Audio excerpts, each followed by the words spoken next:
Pensioners एवं वरिष्ठ नागरिक कल्याण संघ ने पीडब्ल्यूडी रेस्ट हाउस में एक महत्वपूर्ण बैठक आयोजित की, जिसमें संगठन अध्यक्ष नरेश घई की अगुवाई में वरिष्ठ नागरिकों की लंबित समस्याओं पर गहन चर्चा हुई। बैठक में पेंशनरों ने हिमाचल सरकार पर उदासीनता का आरोप लगाते हुए कई अहम मांगें उठाईं, जो वर्षों से अनसुलझी पड़ी हैं। अध्यक्ष नरेश घई ने मीडिया से बातचीत में स्पष्ट किया कि सरकार ने महंगाई भत्ते डीए की किस्तों में विलंब किया है। उन्होंने कहा, केंद्र सरकार ने 16% डीए दे दिया है, लेकिन राज्य के पेंशनरों को अभी भी 13% का बकाया लटका हुआ है। 1 जुलाई 2023 से 4% डीए की घोषणा हुई थी, लेकिन केवल 3% ही मिला, जो 1% की कटौती है। बैठक में 2016 से 2022 के बीच रिटायर हुए हजारों पेंशनरों के लीव इनकैशमेंट, ग्रेच्युटी के लाखों रुपए बकाया होने पर भी जोरदार आवाज उठी। घई ने बताया कि ये राशियां प्रति व्यक्ति लाखों में हैं, लेकिन अब तक वितरित नहीं हुई।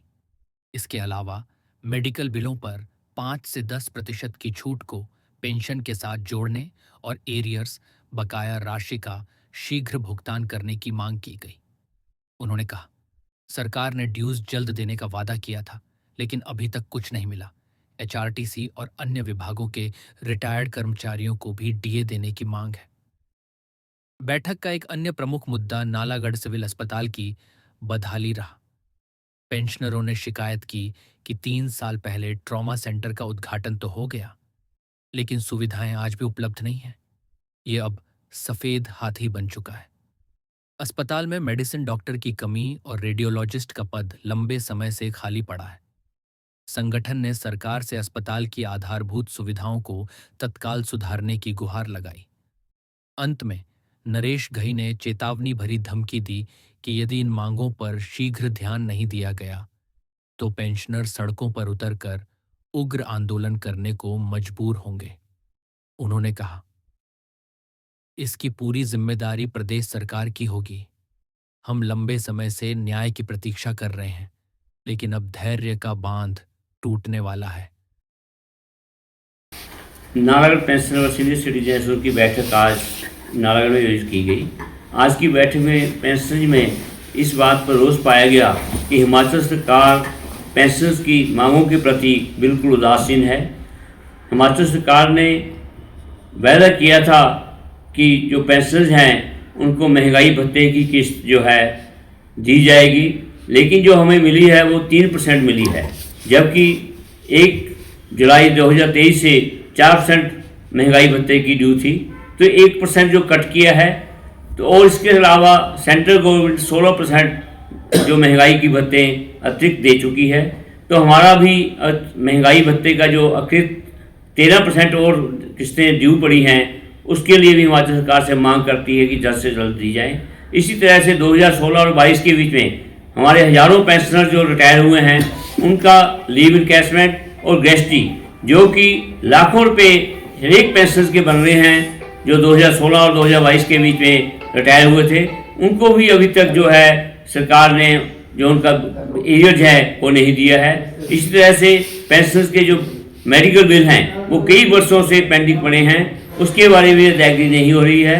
इसी तरह से जो पेंशनर्स को 5, 10, 15% मिलता है, हमारी मांग है कि वो मूल पेंशन में जोड़कर जो है वो दिया जाए।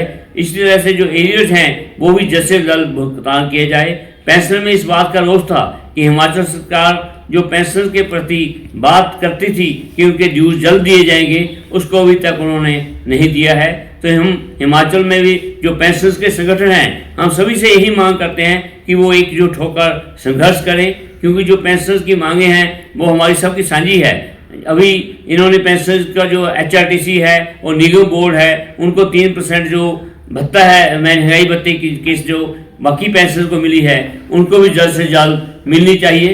पेंशन की ये भी मांग है कि जो पेंशन के प्रति जो हमारे एरियर्स बकाया पड़े हैं वो भी दिए जाएं। नालागढ़ पेंशन संघ की आज जो बैठक है उसमें अस्पताल के बारे में भी चर्चा की गई कि नालागढ़ अस्पताल में ना तो मेडिसिन का डॉक्टर है, रेडियोलॉजिस्ट का पद 3 साल से खाली पड़ा हुआ है, हड्डियों का डॉक्टर भी यहाँ से बदल चुका है।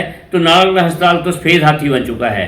नालागढ़ अस्पताल में जो इलाज कराने लोग आते हैं उन्हें निराशा होती है क्योंकि यहाँ पर विशेषज्ञ डॉक्टर नहीं है। इसी तरह से उन्हें अपने इलाज के लिए गरीब लोगों को जो है प्राइवेट हॉस्पिटल की तरफ जाना पड़ रहा है। जो हमारे डॉक्टर्स हैं उसके पद जल्द से जल्द भरे जाएं और लोगों के इलाज का प्रबंध किया जाए।